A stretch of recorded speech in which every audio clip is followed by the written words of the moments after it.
امروز دنیا به خوبی می‌داند که ملت ایران مسیر زندگی در تعامل با جهان به دور از خشونت و افراطیگری را برگزیده است. ملت ما می‌خواهد در صلح و دوستی با جهان زندگی کند، ولی در این حال هم حاضر نیست تحقیر یا تهدیدی را بپذیرد. There's rising hope from many that Iran is entering a new era of openness. Just weeks ago, the nation re-elected President Hassan Rouhani. It was a victory that many have said was a choice to continue a path of global engagement. Iran's flirtation with reform is nothing new, and the country has attempted to engage with the West during previous administrations.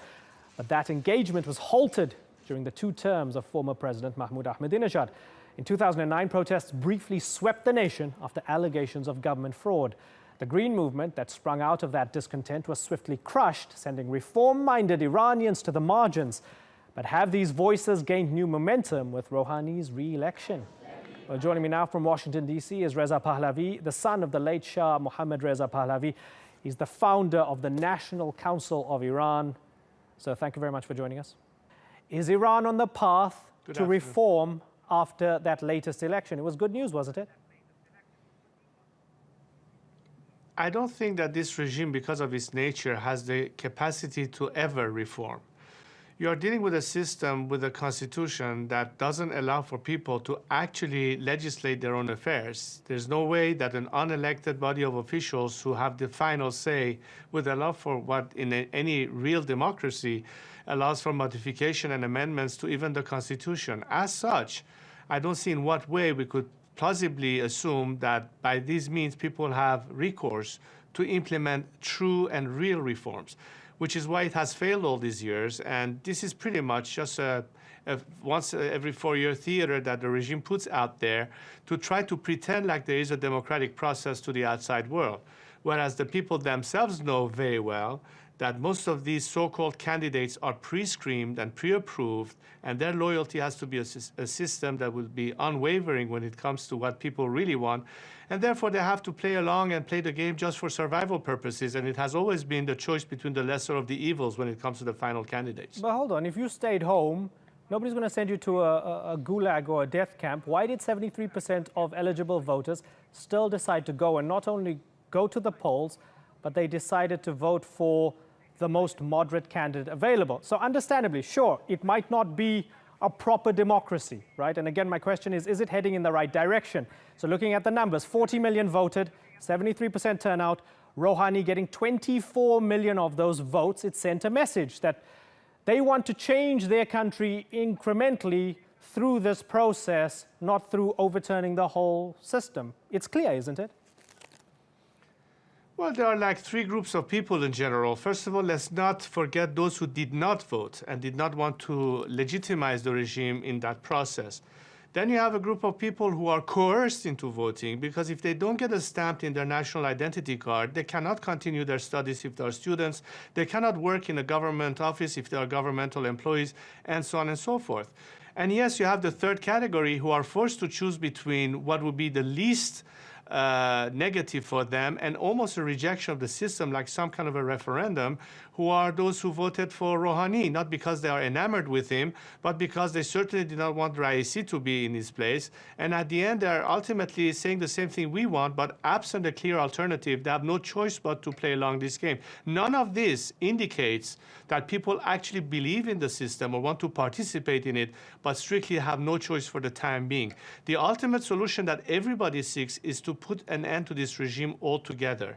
And of course, this task is very difficult when you are dealing with an extremely repressive regime with no international support whatsoever. Do you want to return to Iran in a leadership role? My role today is uniquely to be focused on the liberation of my homeland. I believe as a secular Democrat that the only way that Iranians, all citizens of Iran, regardless of their ethnicity, religious beliefs, or political orientation, have absolute right to equality under the law. First and foremost, women with men, which is non-existent under this clerical dictatorship. Only a secular democracy will allow the Iranian people to achieve that. And it is under the current circumstances that we cannot attain what is the rightful expectation of our citizens in their various sectarian distributions, from workers to students to ethnic groups and what have you. Therefore, the guarantee of human rights for our country and liberty and equality under the law for all citizens can only be achieved when we are past this regime. And our task is to ultimately address the world by saying, as long as this regime is in place, the Iranian people will suffer and the world will not see an end to instability for a regime that depends for its survival on constantly fomenting instability and conflict in the region. They call themselves democratic, but they also believe in Vilayat Faqih. They have the supreme leader, they have the Guardian Council that chooses the candidates and so on, that vets the candidates. That's why you believe fundamentally that they are illegitimate or non-democratic. Can you also be a secular Democrat, but at the same time be the crown prince of the Pahlavi dynasty? The two don't seem to square, do they? Are you talking about models of government? I think we've seen both in the world today. We have parliamentary monarchies as we have parliamentary republics. The final form is to be decided by the people of Iran in their majority.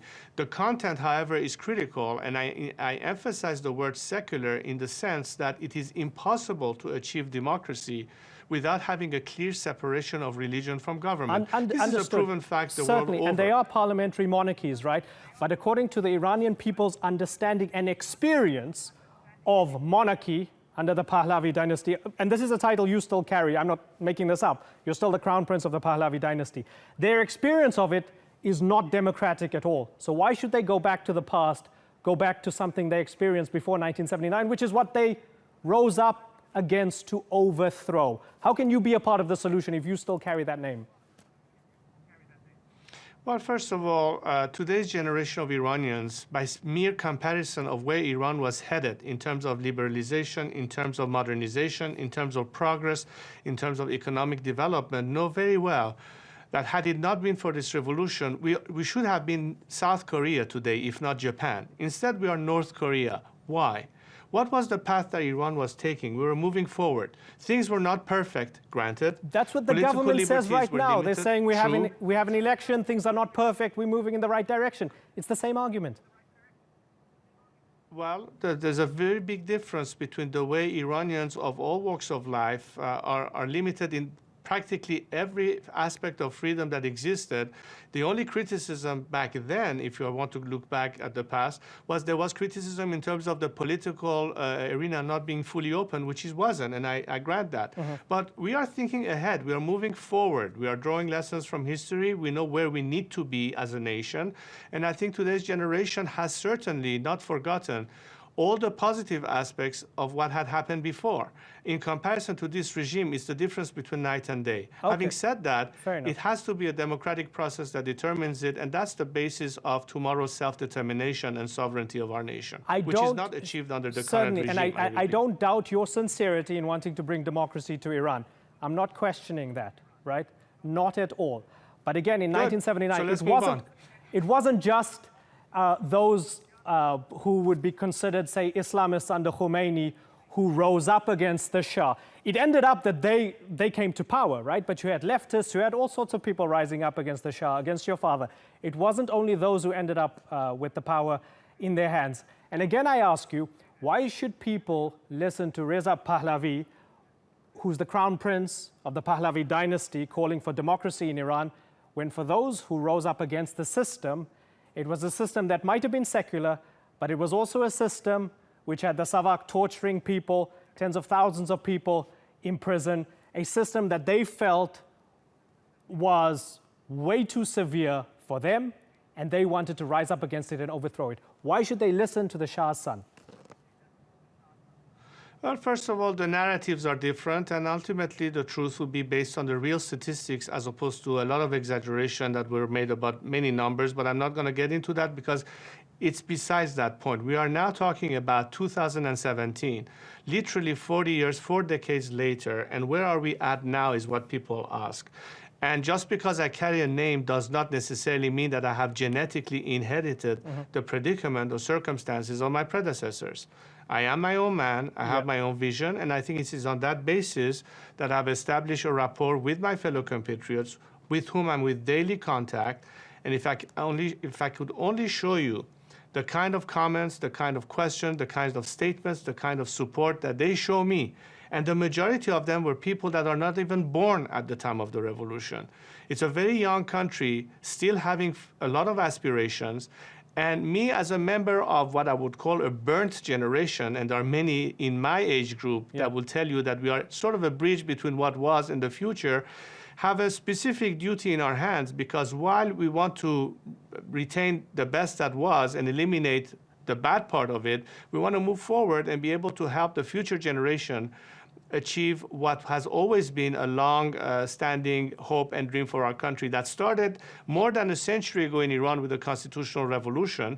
And we had our ebbs and flows, but I think we are stronger for it as a nation. The taboo of religion was a subject that we needed to deal with, and to this day, in most of the Islamic world, the subject of Islam is a taboo subject. In Iran, it is no longer. This by itself is a huge achievement, which will facilitate the process of secularization in my country, I believe. In a world of social media, when you're limited in terms of, we are not limited in terms of information and communications both ways. Have you ever considered foregoing your title in order to improve your democratic credentials?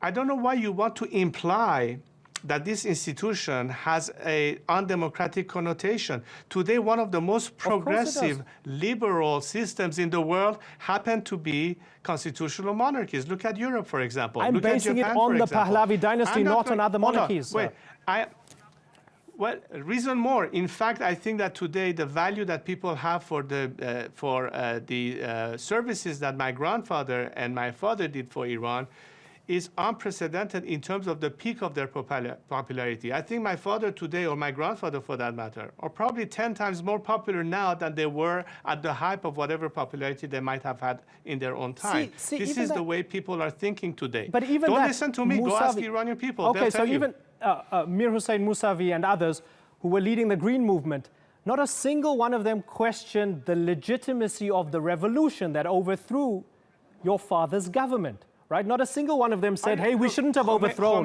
that government. Sir, listen to me. Yes. Listen to me. Mr. Khomeini, the leader of such revolution, at the time of the revolution, was telling the Iranian people, just because our parents made a decision doesn't mean that we have to follow it. Do you support President Trump's approach at trying to isolate Iran and get the Saudis and a bunch of other countries together to isolate the Iranians?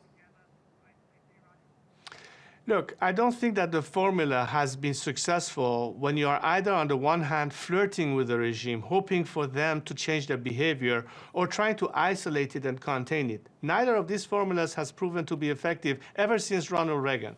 So it doesn't matter whether it's a Republican in the White House or a Democrat. So long as the foreign policy, and by the way, not just the United States, I'm talking about the rest of the countries that are US allies in Europe and the region, want to beat around the bush and expect that the regime itself would change its behavior, it's a lost cause.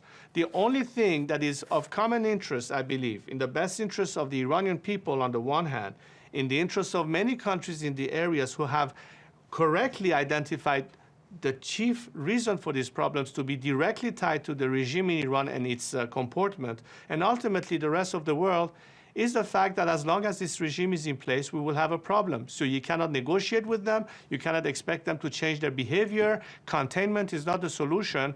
And it brings us to a point that a regime change is necessary at the hand of the Iranian people, who have been a non-factor in the eyes of the foreign governments in all these years. The dialogue with Iran has been limited only to the regime and its representative, never with the people and secular democratic forces that in their majority reject this system without question. The time has come to look at this seriously before we have more problems. The continuation of the regime, means of its proxy war in the region, is creating problems for your country.